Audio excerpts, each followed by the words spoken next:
Hi there. Hi. Welcome back. It's been a little while. I'm curious how exciting it is, therefore, to know that you're fighting in just a couple of days. It is very exciting, and it's a long time in the making. I never stopped training, though. Even through my injury, through my pregnancy, through my recovery, I never stopped training. So it was just a matter of time. I knew I was going to be here. Is there a part of it where, obviously, you're out, you're living your life, that now you get to come back to it, there's an extra level of excitement? You know, you've had time to miss this, essentially.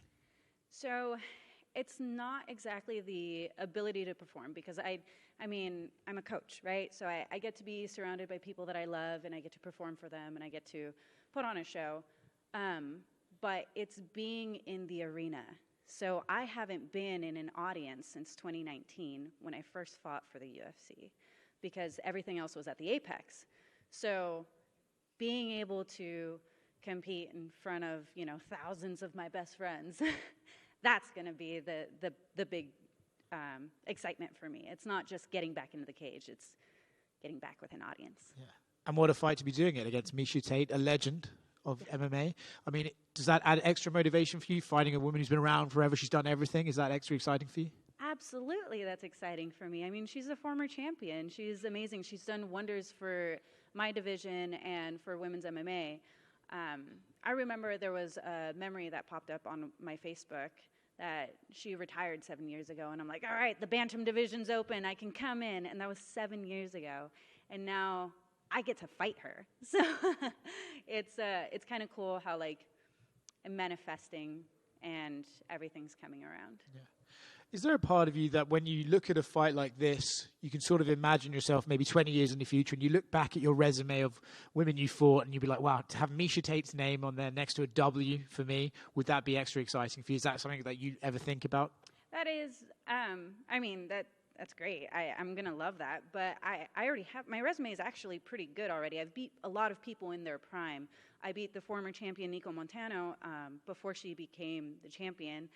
She actually dropped down a division. Actually, the majority of the people that I've fought have changed divisions after me. So, I'd like to think that, but I don't know. Maybe I'm just making up stories in my head. But every win is great for me, and having a win over Miesha Tate, I think, would just solidify how good I actually am and can be. Mm-hmm. You mentioned fighting women in their prime. I don't want you to discredit your opponent, but do you believe Miesha's still in her prime, or do you think maybe she's on the rather towards the end of her career? Listen, I just became a mom. She's only 2 years older than I am. Like, we good. We still hot moms. We're okay. Like, she will figure out when it is time for her and when her passion for this sport in competing is over. If she still wants to be in her prime, it's not for me to judge. Okay. And last one from me, it's the cliche question, but how do you actually see the fight itself playing out? Listen, so she has made a very long and successful career shooting and wrestling. People don't like getting hit by me, so I fully expect her to shoot. I fully expect her to wrestle, and I fully expect to beat the hell out of her.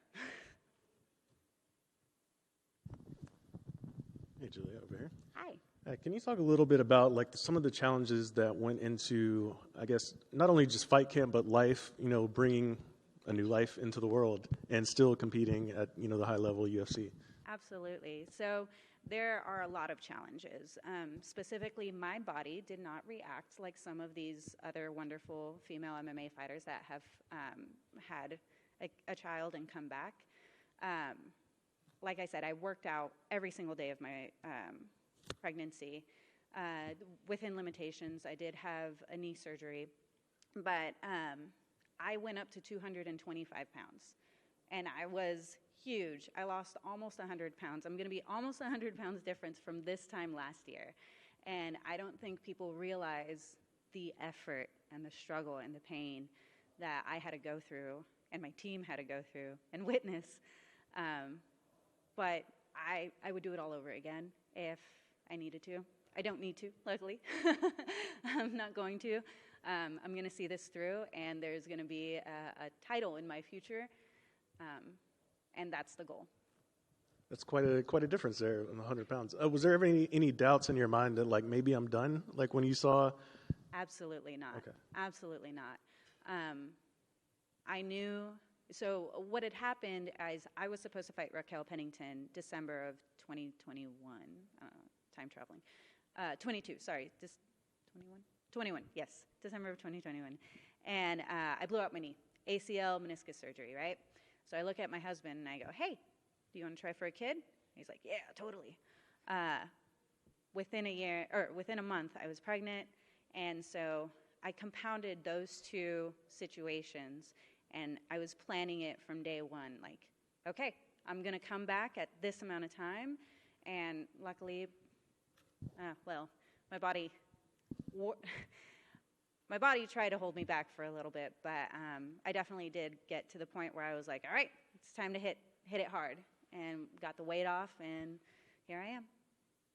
And like during that whole time, like, are you watching more film? Like, how are you kind of like keeping your mindset like on fighting like throughout that whole transition? I'm just focusing on me. I mean, she has as many losses as I have wins, right? So I'm not going to learn anything that I haven't already seen from her. And I'm going to focus on my faults and play my game. I'm not going to really focus on her. Like, I know what she's going to do. I don't think there's going to be anything that's going to surprise me. But even if there is, I have an amazing corners that will guide me through success.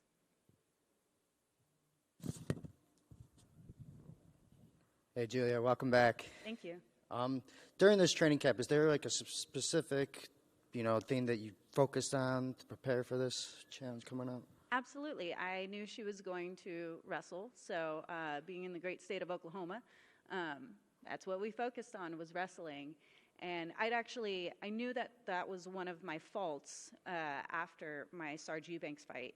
I mean, she took me down at will, and I didn't have a response to that. So that was something that I worked on since that fight. And I had been working on knowing that I'm going to be fighting Miesha Tate. Like, all right, cool. So let's work on that. My striking's crisp.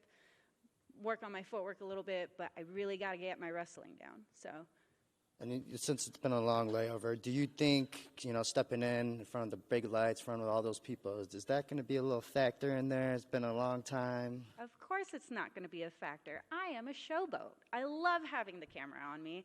I'm very much like my daughter, where as soon as there's a camera, it's showtime. I love to perform for people. I love people to feel what I'm feeling, right? I want everyone to get that excitement, because when I win, it's not just me. It's my team that's behind me. It's my corners that are behind me. It's the cameraman that's behind the camera that's capturing every blood, every drip of sweat. Like, I want everyone to feel it. So I love the camera. It's great.